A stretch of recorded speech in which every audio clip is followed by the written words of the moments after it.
Well, the new year means a new time to improve your finances. We have Stephen Strickland here from Wise Wealth with some important ways to do it. I'm so glad you're here to talk about this topic because this was my New Year's resolution. Mind, body, soul, and financially. Good. You're not alone. So how can we do it? Well, I think there's 4 ways to make sure you're better off financially 1 year from today than you are right now. And the first way to do that is to be able to set goals. I think it's very important. I read a quote one time from somebody that said the best way to predict your future is to create it.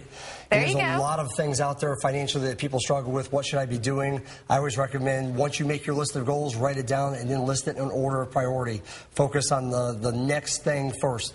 We do a lot of things. Save for retirement, save for our kids' college, get out of debt. Just do the next thing on the list. Focus on that. But actually write it down. That's a great suggestion. Maybe post it on the refrigerator or a place that you walk by in your house so you're constantly reminded of those goals. Yeah. Like that next one. Yeah, exactly. Then have a plan. So once you write down your goals, if one of your goals is to establish an emergency fund this year, I would say have a plan. How are you going to do that? Are you going to take an extra job? Are you going to have a yard sale when the weather gets better? Those kinds of things. And then really having a plan means doing a budget. We talked about that. A lot of people think doing a budget is hard, but really doing a budget is easy. All you do is write down your take-home pay, write down your expenses, and don't spend more than you make. The hard part is living within our means.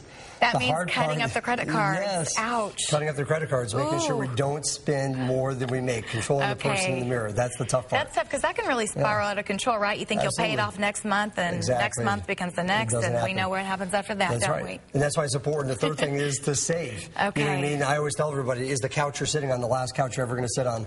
Is the mattress you're sleeping on the last one? All of us would say no, but most people still spend every dime they make every month, and they don't ever save for future purchases. Only living for the now, not thinking about the future. That's a bad one, isn't it? And okay, the last and the one, fourth? like you mentioned, is avoid debt.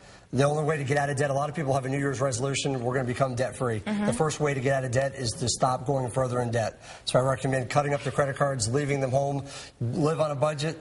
You know, spend your cash. Don't go in debt this year. You'll be glad you did. Hey, some really great tips, and we can all do it. Thank you.